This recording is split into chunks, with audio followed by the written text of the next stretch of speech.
having terrific years. Second down and 8 for the Cowboys. From the 35. Romo dumps it off to Bryant.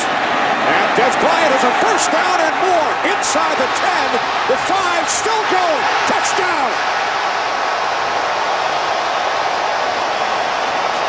35 yards, Romo to Bryant, who did the rest. Well, it all starts with protection up front, and the Jaguars are going to bring a blitz into the middle, handled perfectly by Travis Frederick and DeMarco Murray. Watch them clean up this cross blitz right here. Give Tony Romo the clean pocket. He finds Dez Bryant on the underneath route, and now this is just all Dez. He is so physical in the open field. Look at the run to get into the end zone. Runs through the entire Jaguar secondary.